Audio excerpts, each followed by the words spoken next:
ओम नमः शिवाय। सह्याद्री पर्वत की गोद में जहाँ बसता है त्र्यंबकेश्वर गांव, वहीं पर विराजते हैं हमारे तीनों लोगों के स्वामी त्र्यंबकेश्वर महादेव। तो आइए आपको ले चलते हैं श्री त्र्यंबकेश्वर महादेव की यात्रा में। हर हर महादेव। नमस्कार मित्रों, नए वर्ष के अवसर पर आप सभी का स्वागत है। और आज हम आपको महाराष्ट्र के नासिक में स्थित श्री त्र्यंबकेश्वर ज्योतिर्लिंग की तरफ ले चल रहे हैं और वहाँ आपको बाबा के दर्शन कराएंगे। श्री त्र्यंबकेश्वर ज्योतिर्लिंग हमारे 12 ज्योतिर्लिंगों में से एक है और हमारे धर्म में इसकी बहुत मान्यता है। त्र्यंबकेश्वर पहुंचने के लिए सबसे नियरेस्ट रेलवे स्टेशन जो है वो नासिक रोड पड़ता है, लेकिन अगर आप चाहें तो मुंबई या पुणे से भी इसकी यात्रा कर सकते हैं। मुंबई और पुणे से आपको ट्रेनों के कई ऑप्शन मिल जाते हैं जिससे आप आसानी से यहाँ तक पहुँच सकते हैं। लेकिन अगर आप फ्लाइट से आते हैं तो यहाँ नासिक एयरपोर्ट भी है जो करीब 56 किलोमीटर दूर है, लेकिन उसकी कनेक्टिविटी ठीक नहीं है, तो आप मुंबई एयरपोर्ट का सहारा ले सकते हैं। इसके बाद आप टैक्सी या प्राइवेट गाड़ी या बस से आप आगे की यात्रा अपनी शुरू कर सकते हैं। अगर मुंबई से देखें तो त्र्यंबकेश्वर करीब 195 किलोमीटर दूर है, पुणे से यह 240 किलोमीटर दूर है और नासिक से करीब 28 किलोमीटर दूर है।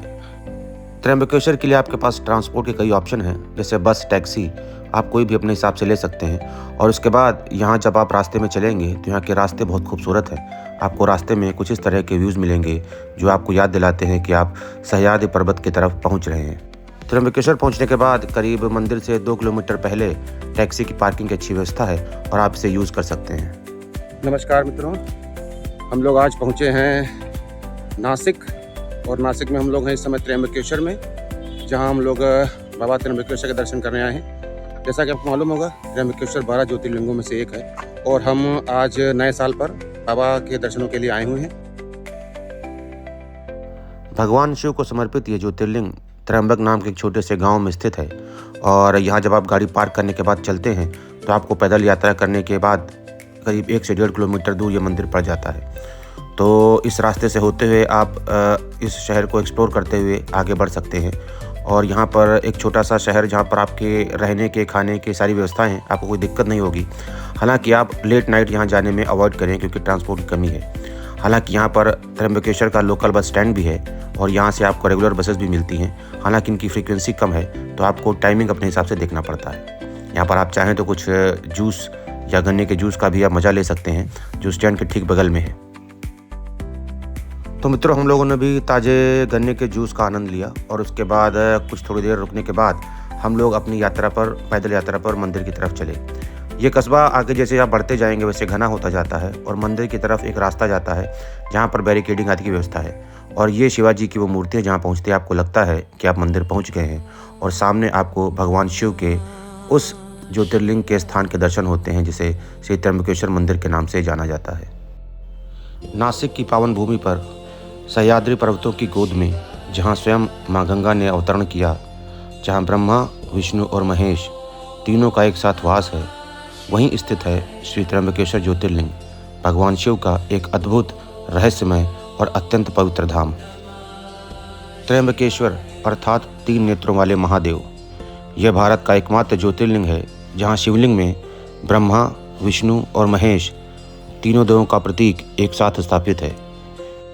नमस्कार मित्रों, जैसा कि आप देख रहे हैं हम पहुंच चुके हैं त्र्यंबकेश्वर मंदिर हमारे ठीक पीछे है, लेकिन यहाँ पर दर्शनों की लाइन बहुत लंबी है, बहुत भीड़ है।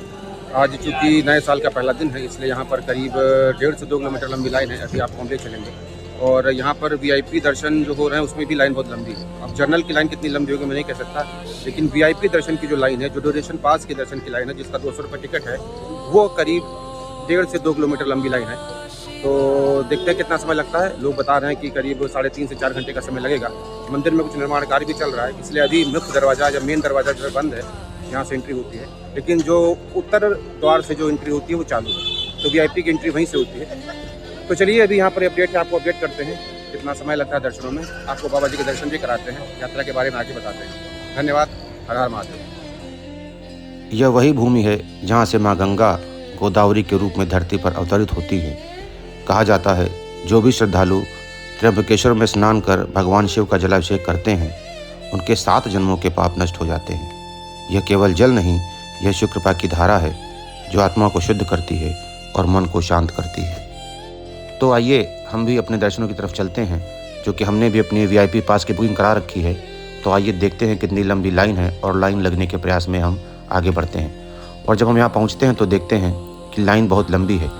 जैसा कि आप देख पा रहे हैं, यहाँ से करीब 2 से 2.5 किलोमीटर लंबी लाइन लगी हुई है। और ये जो भक्तगण लाइन में लगे हैं, सब वीआईपी दर्शन वाले पास वाले हैं। इन सब ने अपना वीआईपी टिकट कराया हुआ है और ये अपनी बारी का इंतजार करने के लिए लाइन में लगे हुए हैं। त्र्यंबकेश्वर को काल सर्पदोष, पितृदोष और नारायण नागबली पूजा के लिए सर्वश्रेष्ठ स्थान माना जाता है। यहाँ की गई पूजा सिर्फ ग्रहों को शांत नहीं करती, बल्कि वंश की बाधाओं को समाप्त करती है। कई पीढ़ियों से रुके हुए कार्य यहाँ की शिव कृपा से पूर्ण होते हैं। तो मित्रों, हम भी अपने जूते चप्पल स्टैंड में रखकर दर्शनों की लाइन में लग जाते हैं और अपने वीआईपी पास के साथ यहाँ पर खड़े हो जाते हैं। जैसा कि आप देख रहे हैं, लाइन बहुत लंबी है। इसके लिए आपको आस्था और विश्वास बहुत ज़्यादा चाहिए। यहाँ थोड़ी धूप भी है, हालांकि ठंड है तो धूप का ज़्यादा असर नहीं है, लेकिन भक्तों में जो आस्था है, जो विश्वास है, वह उनको वहाँ पर हिला नहीं पाती।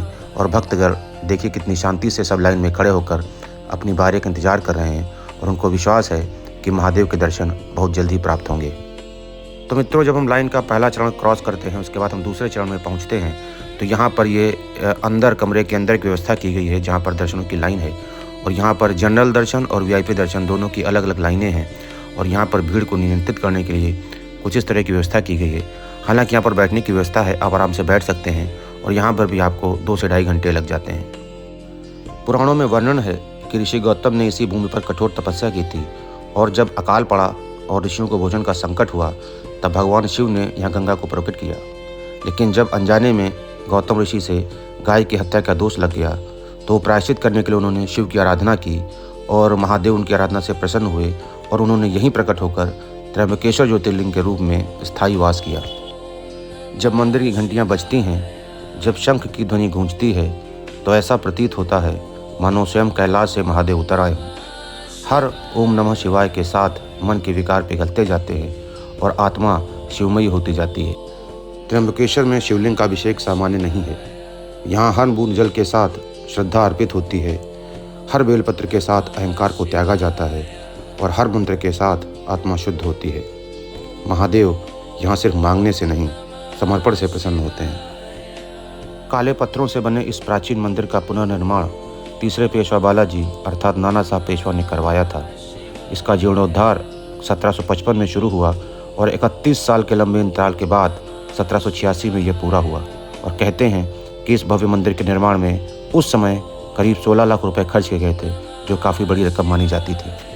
जैसा आप ये देख पा रहे हैं, यहाँ अभी मंदिर का जीर्णोद्धार किया जा रहा है, यानी इसका रिनोवेशन जारी है, क्योंकि सन 2027 में जो अगला हमारा कुंभ है वह नासिक महाराष्ट्र में ही पड़ेगा और यह मंदिर उसका केंद्र बिंदु बनेगा। तो इसलिए इस मंदिर को उसके लिए पूरी तरह से तैयार किया जा रहा है और यहाँ जो कार्य है वो युद्ध स्तर पर जारी है। और ऐसा कहते हैं कि 6 महीने के अंदर इस मंदिर को और आसपास के समस्त इलाके को कुंभ के लिए तैयार किया जाएगा। तो मित्रों, 6 घंटे के लंबे इंतजार के बाद आखिरकार हमको महादेव के दर्शन प्राप्त हुए और हमारे ज्योतिर्लिंग के दर्शन पूरे हुए। जैसा कि आप देख रहे हैं, हम मंदिर से बाहर आए हैं तो बिल्कुल शाम हो चुकी है, लाइटें जल चुकी हैं और हमें करीब लाइन में लगे हुए 5 से 6 घंटे हो चुके हैं। तो यहाँ से दर्शनों के बाद सारी थकान आपकी दूर हो जाती है। महादेव आपके अंदर कुछ ऐसा कर देते हैं कि आपकी सारी थकान, सारी व्यथा, सारे दुख दूर हो जाते हैं और आप महादेव की भक्ति में लीन हो जाते हैं। नमस्कार मित्रों, अभी हम लोग श्री त्र्यंबकेश्वर महाराज जी के दर्शन करके बाहर निकले हैं। आज मंदिर में भीड़ बहुत थी, करीब 6 से 7 घंटे लग गए दर्शनों में और आज दर्शन भी काफ़ी अच्छे हुए। इसके बाद अगर आप चाहें तो मंदिर के बाहर निकलने के बाद यहाँ पर कुछ आप खरीदारी कर सकते हैं। जहाँ का लोकल सामान होता है वो देख सकते हैं और आप यहाँ की लोकल मार्केट भी घूम सकते हैं। जो यहाँ पर कुछ खास चीज़ें मिलती हैं महादेव से संबंधित, वो आप खरीद सकते हैं, अपने घर ले जा सकते हैं। ऐसा कहते हैं कि यहाँ पर जो शंख और इत्यादि है, जो शिवलिंग इत्यादि हैं, वो काफ़ी अच्छे मिलते हैं, तो आप चाहें तो उनकी खरीदारी कर सकते हैं। इसके बाद मार्केट पे आपके खाने पीने की भी काफ़ी व्यवस्था है। आप चाहें तो यहाँ कुछ नाश्ता पानी इत्यादि कर सकते हैं। जो आपका लोकल नाश्ता है वो आप इसे ट्राई कर सकते हैं। इसके अतिरिक्त अगर आप चाहें तो यहाँ पर आप भोजन भी कर सकते हैं। यहाँ पर भोजन की उत्तम व्यवस्था है।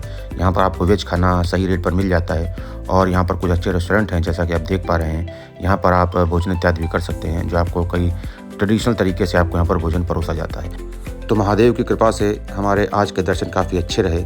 आप लोग भी एक बार आइए और महादेव का आशीर्वाद अवश्य प्राप्त करिए। तो मित्रों, हमारे त्र्यंबकेश्वर ज्योतिर्लिंग की यात्रा यहीं पर समाप्त होती है। हम आपसे अगली किसी यात्रा में फिर मिलेंगे। तब तक के लिए धन्यवाद। हर हर महादेव।